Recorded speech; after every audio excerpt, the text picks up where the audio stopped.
Okay, we'll call to order the Unsafe Building Commission meeting for Tuesday, August the 19th, 2025. If you'll call the roll. Diane Whitehead, Here. Rhonda Dooning, Here. Terry Hillard. Here. Okay, everybody's present. In your packet, you have the minutes from the July 15th meeting. Has everybody read those? Are there questions or concerns? I make a motion that they be approved as written. Second, motion to approve the minutes as received. All in favor, say aye. Aye. Aye. Opposed? Okay, proof of publication. Thank you. We have a proof of publication here, and it describes the three of the meetings on this agenda. There is one appeal, but there is the regular publication that we have for 25 North 12th Street, 534 South 11th Street, and 1548 South 6th Street. This notice was published in advance. It states the time, date, place, items, and everything necessary to hold this public hearing. I would ask the Unsafe Building Commission to make a motion to accept the proof of publication. Make a motion to accept the proof of publication. Second. Motion and a second to approve the proof of publication. All in favor, say aye. Aye. Aye. Opposed? Okay. Anyone here today in the audience or commissioner that's going to speak, if you'll stand now and get you sworn in. Please stand, raise your right hand. Do you swear or affirm under the penalties of perjury that the testimony you give will be the truth, the whole truth, and nothing but the truth? Yes, I do. Thank you. Okay. Thank you. Nothing under old business, so we'll move on with 25 North 12th. Cedric? Good morning. Morning. So we have a property at 25 North 12th, owned by J.M. Bach Investments. This is for a cost hearing. It's the title search, as you can see, for 25 North 12th Street. Here's some before and after, before pictures. The garage caught on fire, and they deemed it an unsafe, an emergency situation. Here you can see the rafters and then the damage that the building sustained.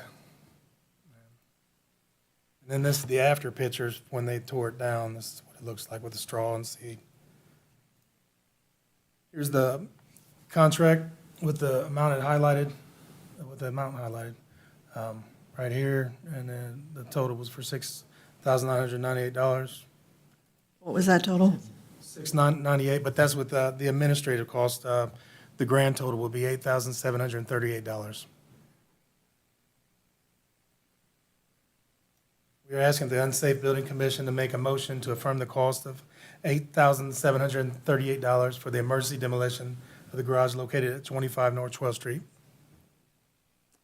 there anyone here to speak to 25 North 12th Street? Any questions? No question. Okay. Okay, then administrative cost, let's see.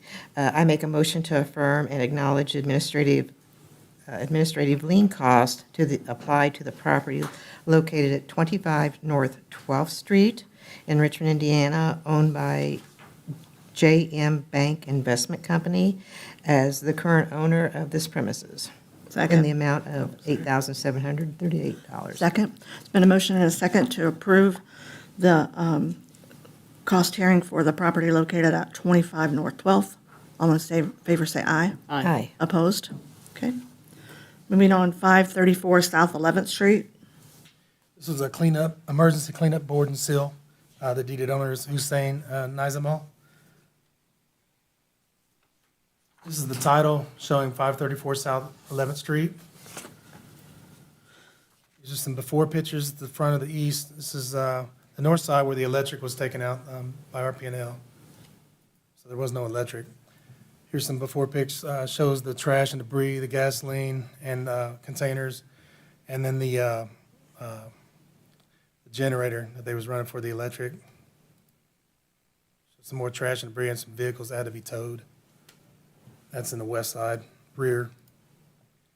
These are the after pictures. This is the front and the rear, been boarded and sealed and cleaned up. This is the the rear and also on the north side of the property, and boarded up. Contract with a highlighted amount. This is the recorded notice of unpaid costs. The total cost.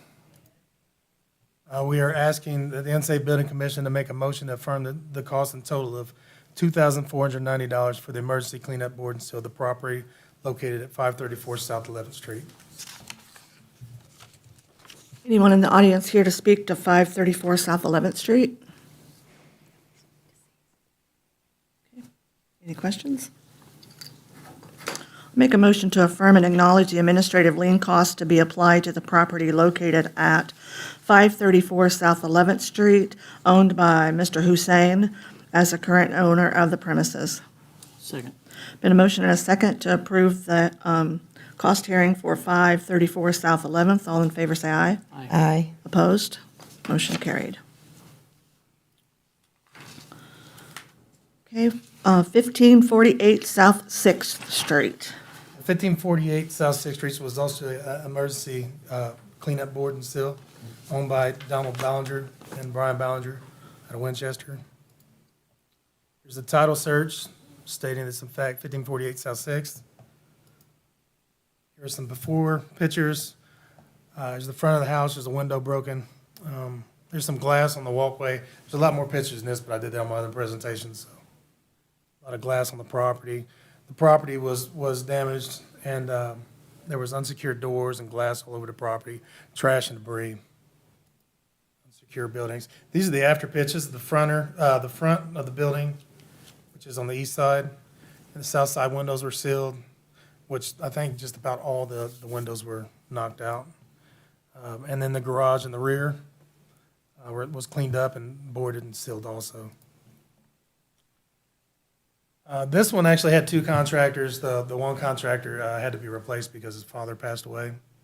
They had readjusted their contract amount, so we took the two contracts and just added them together, and that's how we got the total here. So this one was $600. Next one was A1, but $930. You had your administrative fees, and that in total would equal $2,490 for the recorded notice of unpaid cost. We are asking the Unsafe Building Commission to make a motion to affirm the cost in total, which would be $3,270 for the emergency cleanup and board and seal of the property located at 1548 South 6th Street. So one contractor started and then the next one finished. The one Okay. started, he had a maximum, a price put in for his bid that was accepted, but he had to readjust it because it Got it. did so much. Okay. And then Okay. went from there. And the merger of those two is okay. All right, is there anyone here to speak to the property of 1548 South 6th Street? If you'd like to step up, give us your name.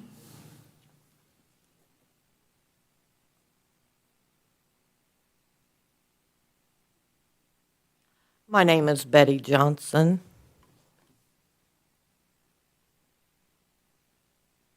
Okay, go ahead. Okay, the house looks nothing like that anymore, and Don Ballinger is not dead. I purchased a property, me and my sister together, in August of 2024. I had to do a total cleanup and a total repair. I am still repairing the inside of the house. The outside is totally cleaned up and up to code. It has all the siding. It has all brand-new windows. The garage is no longer boarded. It has doors on it. The yards are cleaned up. The fence line is cleaned up. Everything is cleaned up. And I have been repairing on this house for over a year. Now, the fines that you have opposed were prior to me and my sister getting the house, and I have my proof of that. My sister and I got the house in August. My sister and I signed the actual paperwork in September. Now, my sister left the house, didn't want no more of it in March of 25. Okay, we got the house in August of '24. Now, I continue to still have the house. I'm continuing to still repair. And this fine that you have imposed, you're saying 2 fines, and you're saying that Don Ballinger died. Don Ballinger did not die. No. I did not say that. Or, they're very much alive, all 3 of them. He was saying that the contractor that was initially contracted passed, his father passed, not Mr. Ballinger, the contractor that the city, Okay, well, the ones that trashed the house were the Malots, yeah. and they're all in jail now. But I have put over $26,000 into this house. And since this fine, 2 fines are prior to myself and my sister, I don't know if Barbara Ann's here. Yeah, Barbara Ann, come up here. Barbara and I, we got the house on August 2nd, okay? And we paid the first down payment, okay?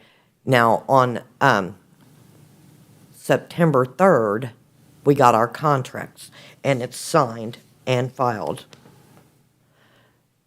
It's filed with all the offices.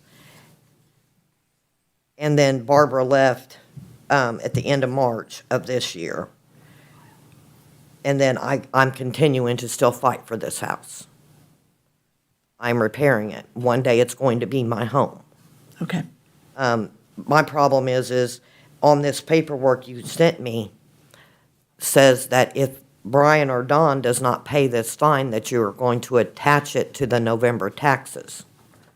Okay, well, I'm responsible for the November taxes. Okay, that's not my fine. Okay.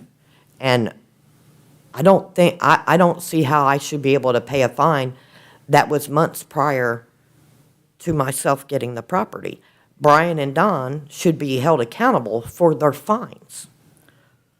Yeah, and it's not like they can't afford to pay their fines, because they can. Okay. And if you attach it to the taxes, then I'm going to have to pay it. All right. Thank you. Cedric, title search still Yeah, shows? and BSNA is still showed as it's deeded to the Ballingers still. Was the house bought on contract? Yes, sir. Bought on land contract. Was it registered with the title company? It's registered with the city and with the clerk's office. The Ballingers actually own the property till it is paid in full. But I bought it as is, and I am responsible for everything that happens to that property from the date that I bought it. With the Ballingers being the recorded owners, I think that the fine goes with the property, not a contract purchaser. So your issue's probably going to be with Ballingers. But, I mean, it was prior to the contract. The contract is between you and Mr. Ballinger. The title company, if you closed at a title company, the title company would have done a search, and they would have found these liens on the property. There's probably more liens than this on that property, so. Oh, yes, I've paid the other liens. I didn't know about those 2 liens. Yeah. I've paid all the other liens. Okay, The water liens, the utility liens, the property liens. I did not know about these 2 until I got this paperwork. yeah. What kind of deed did you get? Did you get a quitclaim deed or did you get a warranty deed? I got the warranty deed, and I don't have that file with me. But I am responsible for any liens to the property that are occurred.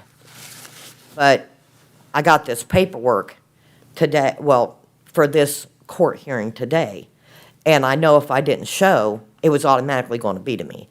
And I'm probably going to have to pay his fines regardless, because you're going to attach them to the taxes. One way or another, code enforcement is going to get that money, recoup it from Don, Brian, or me. I just don't think that it's fair to me. And that's why I'm here today. Because those are prior. And this house looks nothing like your pictures, like the priors. Code enforcement should have sent you some new pictures, because they come by every week. And I mean, the outside looks nothing like the trash pictures. I put a lot of money into this house. My sister put a little bit of money into the house. I continue to put money in the house. I just wanted to try to fight this fine, but if there's no fighting it, come November, I'm paying it. I don't have a choice. If I don't pay it, then they'll end up taking the house from me. They'll end up putting it up for sheriff's auction for non-paid taxes. So any way it goes, if you don't hold him accountable for his own, then I'm going to have to pay it. When is your contract due? Okay, it's paid out over the years. It's $38,000 total at $500 a month payments. This house is not going to be paid off for years. I Okay, think what she's asking is your term. How long is your term? It's like 10 years. in your term. Yeah, the payments are spread out through years. And what year are you on now? Huh? What year are you on now? I'm still on the first year.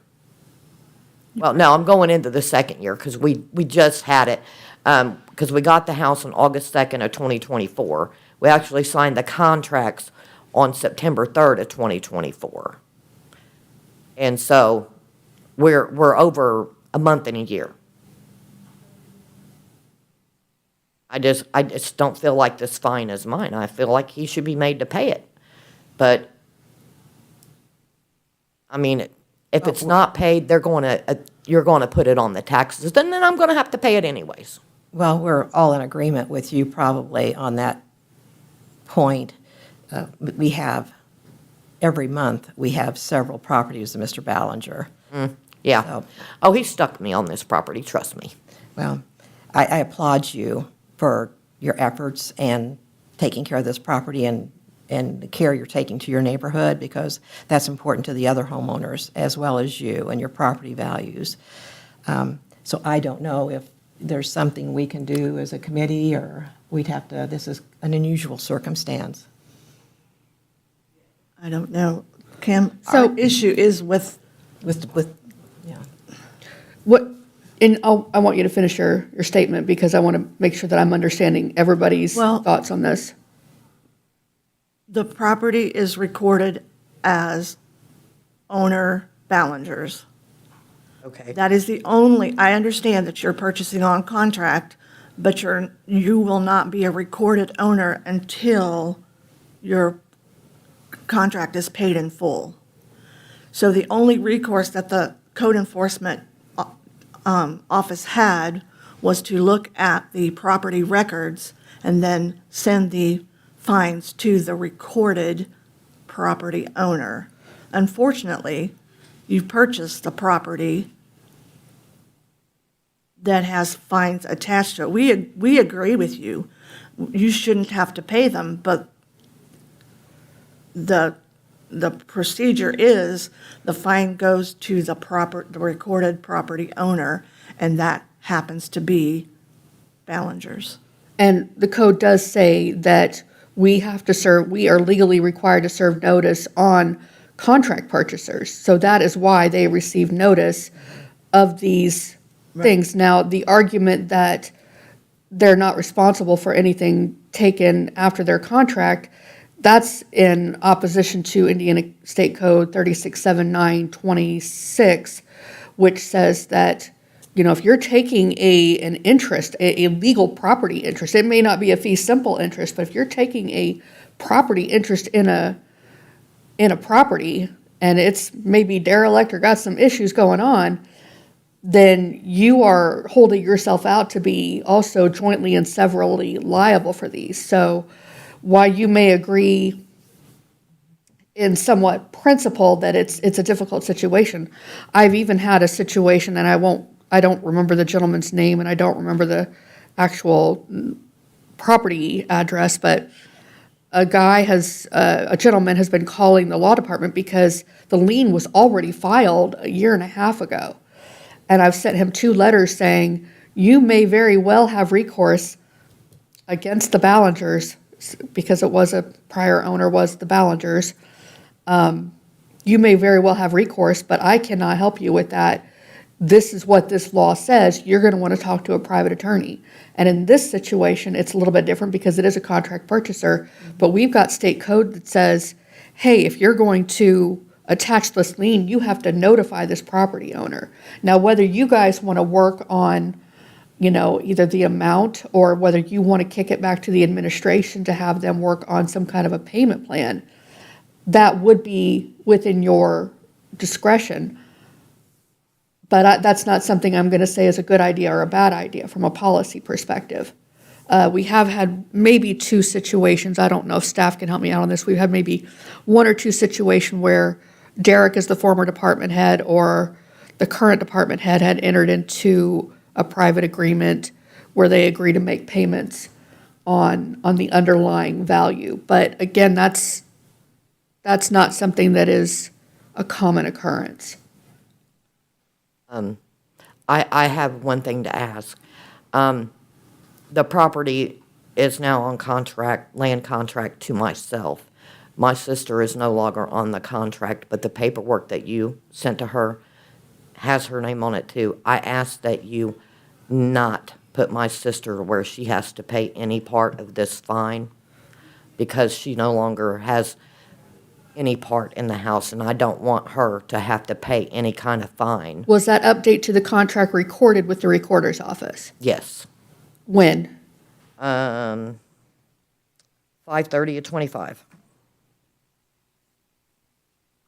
I don't want, Barbara Ann has a fixed income, and I do not want her to feel that she owes a debt, because she cannot pay a debt. If she's here right now, I can swear her in and she can come up and say she wants to disclaim, Barbara Ann, she wants to disclaim She ownership. did stand when you, So can I swear you in, please? she did stand when you swore them all in.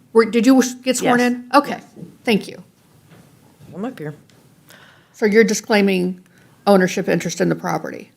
I am. She Barbara, is. okay, you have to make it to where she understands. don't live there.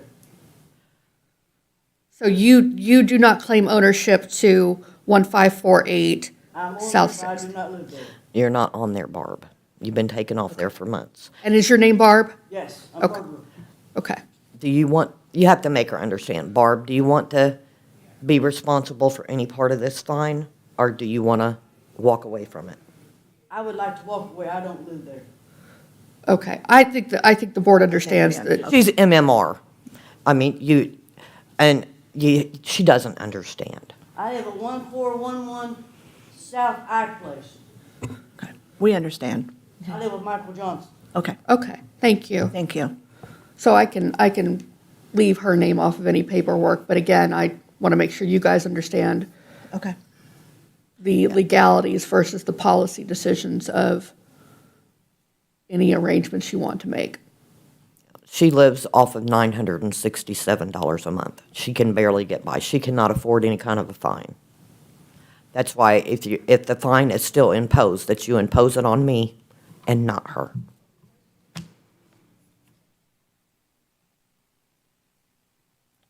pleasure of the board. I'd be okay with a payment plan. So, is that okay with you too? Yes, I think the payment plan would be, if we can't reduce the fine in any way. This board could do that if it would like to, or I could keep it in there. And what I would do is I would draft it for the code enforcement department under the authority of the mayor and set that up as a payment plan. However, you guys, Is there a minimum? My question is, what would you be able to afford? Well, it's not whether I want to afford it. I'm not going to have a choice. If you could make the fine, I mean, could you stretch that fine for a year into weekly payments? That would make it 52 payments? I think we've done it for a year, maybe 2. I think we've done a 2-year. I don't remember if we've done a If you set up the payment plan however it's required, I will pay it. I just don't want my sister responsible for any of it. I would not put her name on the. Thank you so much. Okay, Sissy, you're okay. So, Yeah, Yeah. you're done. thank you, thank you. Again, I think what the board, I'm just going to say it, and if you agree with this, then we'll just make this happen. make a motion to affirm and acknowledge the administrative lien cost applied to the property at 1548 South 6th Street, owned by Betty Johnson? recorded owner Donald Ballinger, Brian Ballinger, being purchased on contract by Betty Johnson. We will ask that the law department converse with the code enforcement department and set up a payment plan for you that will be both agreeable on both sides. And maybe you have some recourse with Mr. Ballinger, I'm not sure, but unfortunately, it's still in his name, so that Yeah. it has to stand. I understand. Okay. That was long, but is that everything that needs to be said? That's perfect. It affirms the order and it also modifies it where appropriate, so. Okay. And that total fine is, hold on, $3,270. $270. Okay. Thank you, ma'am. And if you set up that payment plan, will it, any part of it be attached to the November taxes? No. No. Okay. All right. Thank you. There's been a motion and a second to approve the modified cost hearing for 1548 South 6th. All in favor, say aye. Aye. Aye. Opposed? Thank you for coming. Thank you much. Uh-huh. And you'll mail me a copy, or code enforcement Yes. will send me something? Yes, they will be in touch. All right, thank you so much. Thank you. Okay, we're going to move on to 405 College Avenue. This will be a ticket appeal. Sherry?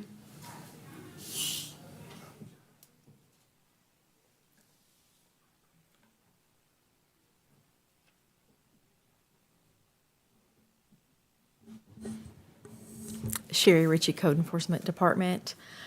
I had originally gone to this property and written it up for a weed violation. The owner is Daniel Sims.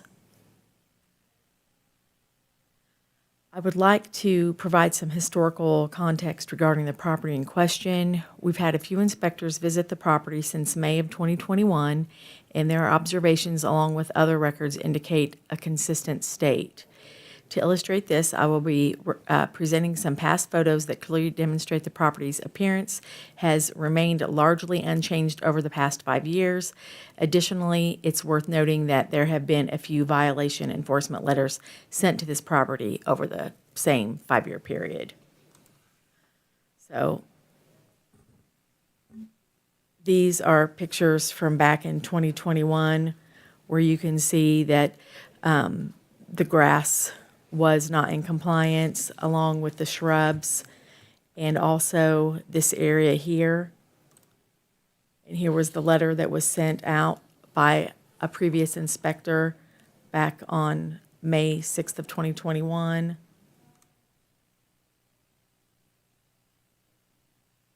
And then here is another one from 6/8 of 2023, along again with a letter of the notice of the violation. And then most recently, here was one from May 19th of 2025, along with the letter. As you can see, when I went back, I didn't see anything that had really changed with the property, and the shrubs and bushes had not been trimmed either. Here is a picture of what it appears that Mr. Sims had kind of gotten rid of some things in the flower bed, but to me, it still had what appeared to look like, several weeds in that. So I went ahead and issued a cut order on the 17th, and then the contractor went and cut it. There's a before and after picture there. And here's a copy of the invoice for the weed violation and the invoice. And then here were some pictures of some properties that were in the neighborhood that I could tell were actual flower beds, where I could not tell that with Mr. Sims. As you can see at 321 College Avenue, there's mulch and things are bloomed in there. So I can tell that that's an actual flower bed. With the other one, to me, it just looked like overgrown vegetation. And here's another one at 333 College Avenue. While there might be some weeds in there, I could still tell that, there were some blooming flowers there. But I also sent that individual a letter as well, not just Mr. Sims. And then here's another house at 433 College Avenue, where their garden or flower beds are maintained. You can see here, while it may look a little overgrown, I could still tell that there, was flowering vegetation. So I was unable to differentiate between the pollinator-friendly flowering vegetation and the unkept growth on Mr. Sims's property. There were no distinguishing features such as lawn decorations, edging, mulch, stone, or decorative brick to indicate that the vegetation was anything other than uncultivated. The vegetation also exceeded over 3 feet in height. So that is why I had the cut order done in the first place, because I was unable to tell that this was a pollinator garden. And there were weeds, as you can see here and all along here, to let me think that this was nothing but overgrown vegetation. And that's why I went ahead and did the cut order and had it cut.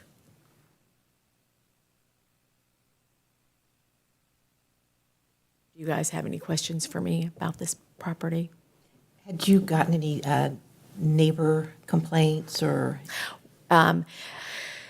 Not this time. I have in the past, but I was actually headed to another property on that street, and I'd actually written up 405, the 333, I want to say maybe a 605 or a 905, and then also there was a property across the street from, I think, 431, where Earlham had some trees, but they had overgrown vegetation there too. And I saw someone gave him a verbal, and he had it cut within a couple of days, and it's been cut ever since. And when I went back there yesterday, it was still maintained. So I don't go on a street and just try, to pick on or pick one person out. If I see that there's more than one, I will get them, all, so that I'm being fair. So all the vegetation was in the front of the house and not the rear of the house? Correct. Okay. Are there walkways to each, looks like there's 2 doors, one on each, is it a double or? I don't believe it's a double, Is there, is it, Mr. Sims? are you here to speak to the property? If you come up, we'll maybe have some questions for you, too. I don't believe so. There's 2 units, front and back. The entrance is down the driveway for the back unit. There is a door on the left side there, but it's mostly not used. The main entrance is on the other side. This left is your drive? No, that is the neighbor's drive. Our drive is on the right. Okay. gotcha. For the record, will you say your name? Daniel Sims. Oh, thank you.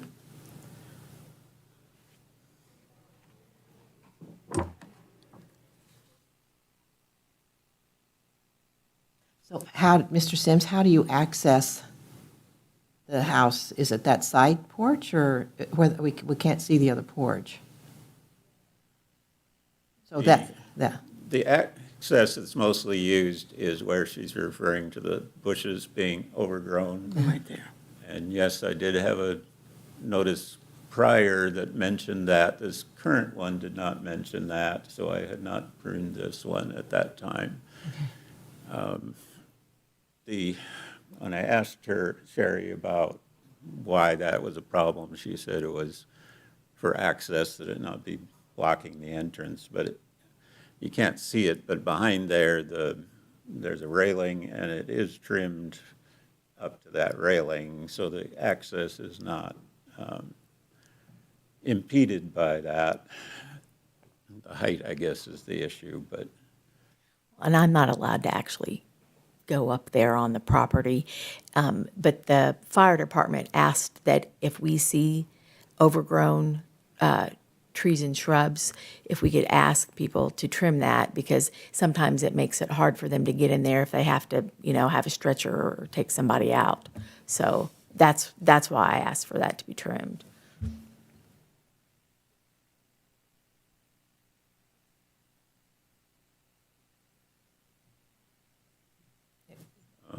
I had some other things I could Go right, say. go right Yeah, ahead. yeah. Go right ahead. So I wanted to enter a couple other photos here, if that's acceptable, as well as. Jerry will take them and bring them to us.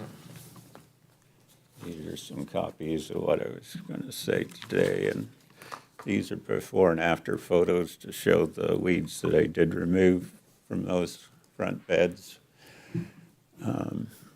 In the top picture is the before. I've circled a bunch of things that I removed. In the bottom photo, what's remaining is brown-eyed Susan, which is a nice yellow flower that would be blooming later. Unfortunately, as Sherry noted, none of these plants were currently in bloom at the time. I was unaware that Sherry couldn't distinguish between these plants and weeds, because I had tried to be careful to take everything out of there that wasn't generally considered a flowering garden plant. But yes, it's a pollinator garden. It's not mulched. It's not prettied up in the way that a lot of people expect these days. But I made two assumptions that I should not have. One was that Sherry would be able to distinguish, and secondly, that there would be some sort of communication following the reinspection to let me know that what I had done was insufficient. I have now familiarized myself with the ordinance, and I see that it does say that only one letter will be sent out. And after that, it can be declared a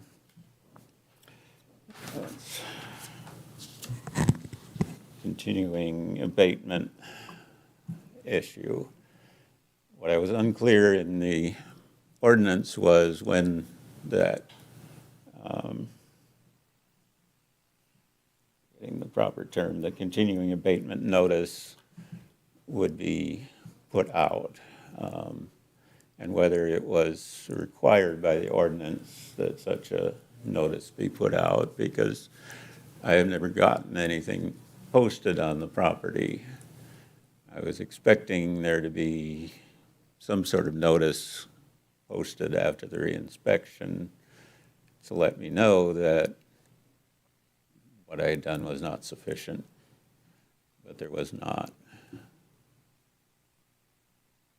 I guess my main point of appeal here is not so much whether the gardens meet standards, because Sherry had indicated that if I had talked to her that she probably would have been okay with it. The issue seems to be that I didn't contact her, but the violation notice indicates that I simply have the option of correcting the problem without contacting the office by the specified date. The ordinance also makes no mention of having to contact the office, only says that the property owner must correct the problem within 10 days.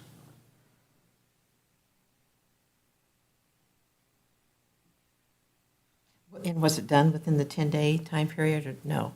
Okay, I guess, when was this bottom picture If taken? necessary, that's like a day or two after the previous photo. They were taken on the 25th and 26th of May, I believe. Okay, I could show you those timestamps on the photos Okay. if necessary, but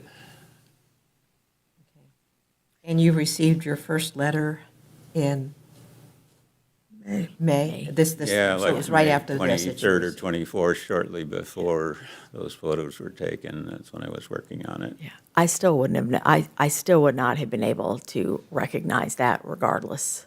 I just wouldn't have. you know. So it's a lack of communication is what? Well, I mean, if he would have called me, then I definitely would have known that it was a pollinator garden. And I would have definitely worked with him. That's, not the issue.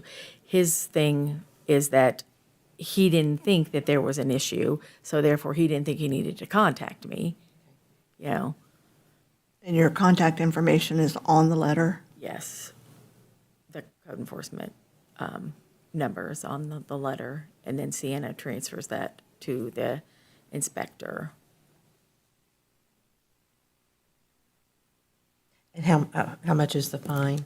$220. $120, okay.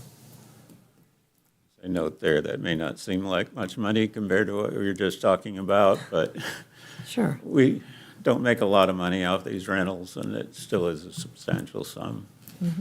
Plus, I would like to see there be some clarification of how the violation letter is worded, that it makes it more clear than it was to me, the importance of contacting the office. I know they try to put it in bold type, but then they say, or you may simply correct the problem without contacting us.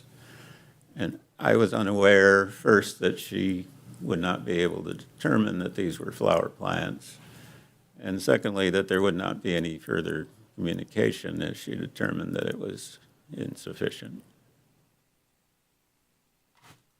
In the ordinance violation, does it say contact your office if are questions or concerns? It does say, please send my office a written plan of action outlining your plan for correcting the violation. You may simply resolve violations.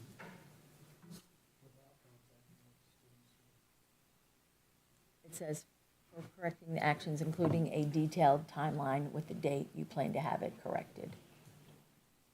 And that wasn't done? Well, I mean, not to what I thought it should have looked like. But again, I mean, I understand that he thinned it out or what have you, but to me, I still thought that it looked like overgrown vegetation. I could see why you And would I think did not He did know it clean was it a out the pollinator first garden. time. What'd you say? He did clean it out the first time, From this to this? and there was no communication after the first time. The No. previous two some of it. notices, I had gone in and mowed it, or I didn't have stuff that I particularly wanted to keep at that point. And I don't disagree that sometimes these notices did indicate that I had stuff that was overgrown.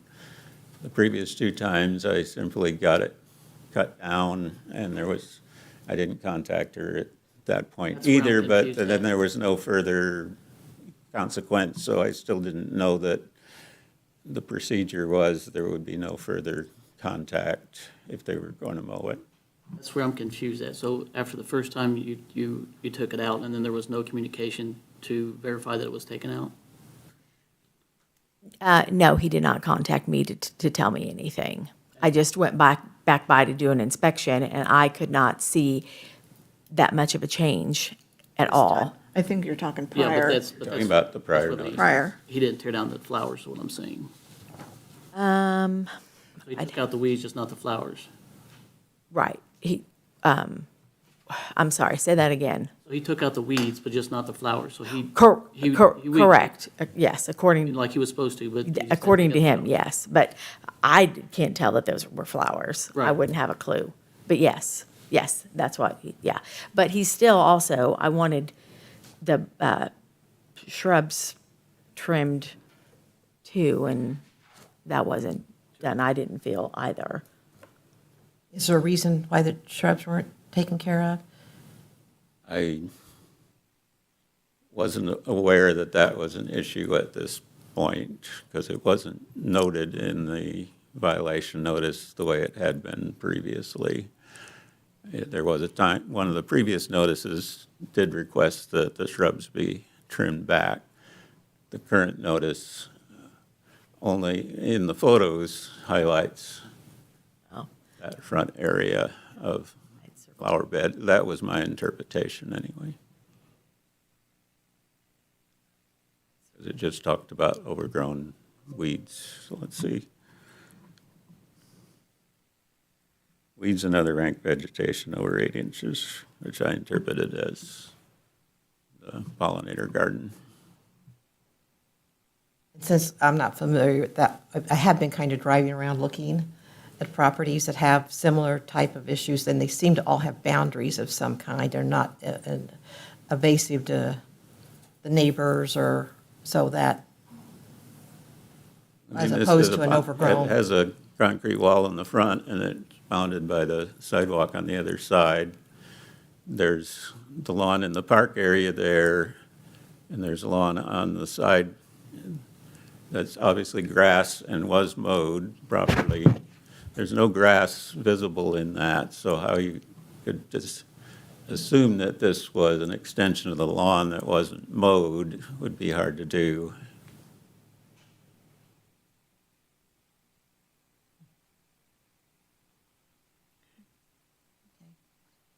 Is there anyone else here to speak to this property?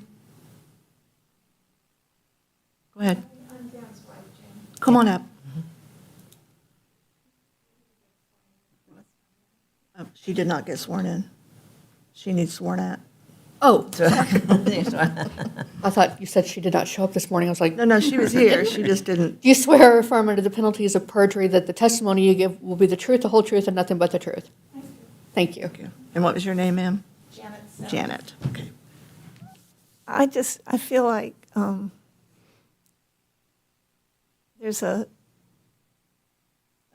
this is the first I've ever heard of any neighbor ever complaining of Dan's Gardens. I guess somewhere in the past someone did, but this time they didn't. And we have excellent terms with all of our neighbors, including Stephanie Crumley-Effinger, who owns that driveway that is in your photo. Right next door there. And Earlham, who owns the property on the other side. And no one has ever had anything but words of immense praise for Dan's beautiful flowers. It's those tall ones in one of the detail pictures are lilies. He grows Asiatic lilies that the bees flock to. Lilies, brown-eyed Susans, beautiful fall asters. Every season, in the spring, there are daffodils.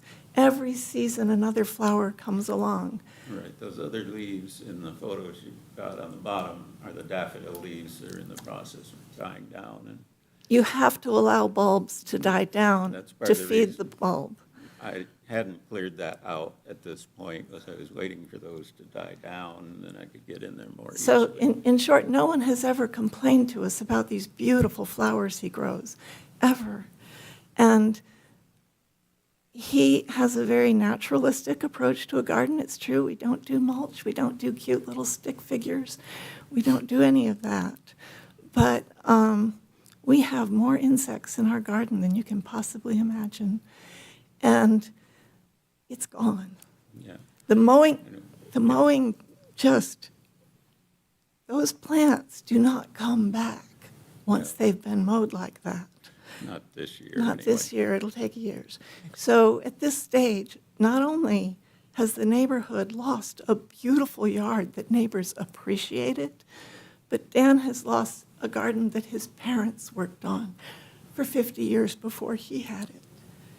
It's a traumatic event for us. I know it sounds trivial, but that's the garden where we got our wedding flowers from. And it's been mowed to shreds. There's nothing left. That's all I wanted to I say. do want to mention the area that's further to the right, past the driveway. There's a side yard there that had a lot of the flowers that she's mentioning, the Asiatic lilies, the obedient plant, which is a tall plant that has pretty sprays of pink flowers. I included photos of these in the original appeal letter that I think you were sent. And all of those got mowed down, so they're not blooming this year. They're probably going to be stunted next year because they were mown down too early to put down reserves to grow next year. I think they will survive, but it will take a few years. And that area, it was never featured in any of these violation complaints. It's just that when the mowers were called in, they took a look at the whole property and cut out down everything they thought looked like overgrown plants. Right, because I didn't ask them to cut anything on the right, but to them even, it looked like overgrown weeds, so I guess they cut it. But I didn't ask for that.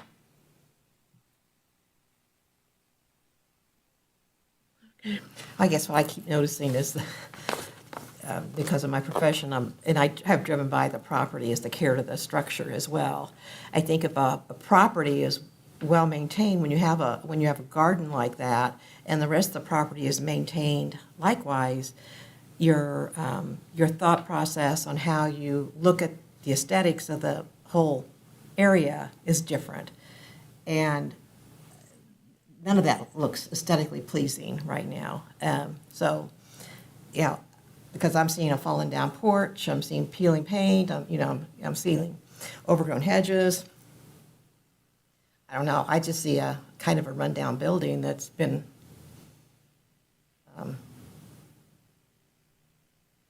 Where you're seeing people. Looks paint overgrown. Because there's a siding on it's not a painted house. yeah, you no, zoom it's in? not. Can you zoom in?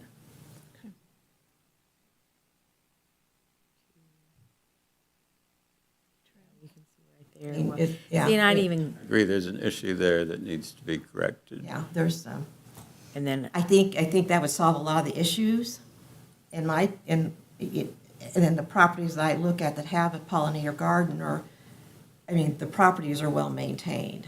And there seems to be a little more pride and care in the total property and just not a way to prevent from cutting your grass. That's kind of what, the way I see it. I mean, it looks like an easy cure not to have maintenance on a property.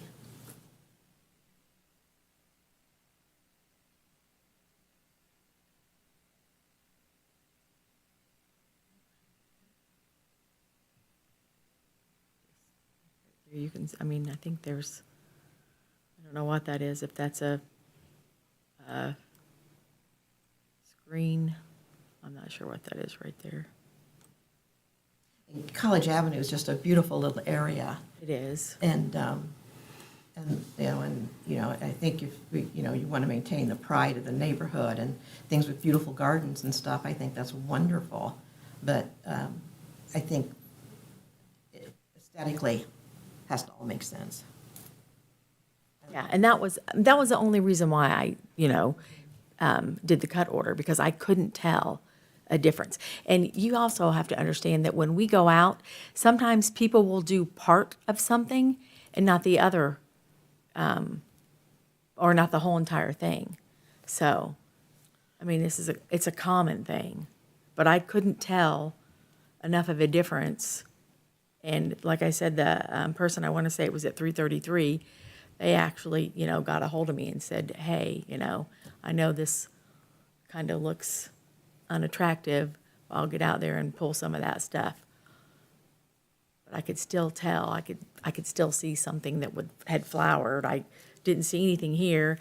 And like I said, we have been there in the past over the years, not just for the flower or there, but also the strip in between the curb and the sidewalk and on the side where grass had not been mowed like it, should have been. And that's why it was just something that has been gone to a few times in the past. Otherwise, I, might not even have written it up. But it just, it had weeds, what I felt like were weeds all around here, right here. Mm-hmm. And got that brick falling right there. I just thought they were all weeds. And I think you're in agreement, the property's not being well maintained. I don't see why she would have any other reason not to think that if it'd been abandoned or what the reasoning behind the lack of care would be with the property. And I do have empathy for you and your wife, honestly, I do, about, the flowers that were your parents, But I didn't have any idea. Like I said, I'm not a botanist, so I don't know. Right. So there are, bottom line, there are standards that you look for when you drive around. The letter, although it said, contact her, maybe it's a communication issue that, had you That's what I contacted her, I think say. she would have said, oh, okay, Right. do this, do that, and we'll let it slide until we see what's going to happen. But with her doing thousands of these a year, it's difficult to do a quick drive-by and then not have any communication from the homeowner. So, I still think there ought to have been more clarity and the need for that. to contact, and maybe there could be a sterner worded, you must contact the code enforcement office if you, I don't know, you can work on that. That there must be communication in order for the cut order not to be issued, or I don't know, something, however you do that. So that if you don't contact them, or whoever in the future knows, if they don't contact the office, then there is going to be just a cut order. And we do too feel badly about the flowers that were cut and didn't get a chance to bloom this year. I'm hopeful that most of those are perennials and they hopefully will come back. So, what is the pleasure of the board? Or are there any other speakers? Are there anyone else here to speak? Like I said, we'll come back. And the only reason I know this is because I used to work at IU East. I made the tragic mistake of cutting over because I used to mow, and I mowed them all. Had no idea that's what they were. And, yeah, I got told, but they did come back, so. I feel for you too. I mean, this thing is going to be an issue. It's not just going to be with you, but it has to look well maintained. That's one of the things. I will work on the house. And as we see more and more pollinator gardens, maybe the more strict wording, you must contact code enforcement with a plan of action as soon as possible. That way there might not be a miscommunication in the future.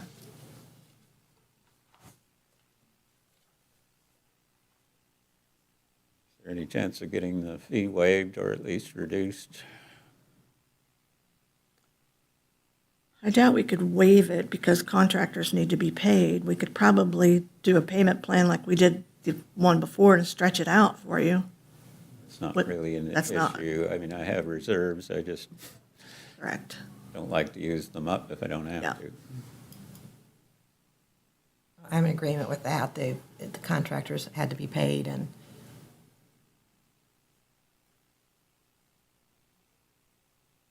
There's no money in the department to cover that. It's not a very big sum. now we have if you would attend our meetings every month, you would know how many unpaid debt, that much unpaid debt we had from people, not homeowners, tenants, landlords in particular, not paying, and it gets attached to their tax bill, so, and eventually it goes to the tax We have to sale. cover and- those, so there is some money. Well, unfortunately, I think we have to, I'll make a motion that we uphold the original ticket weed ordinance violation to the amount of $220. And I second it. All in favor, say aye. Aye. Opposed? Okay, motion carried. Is there any more business to come before the board? We are adjourned.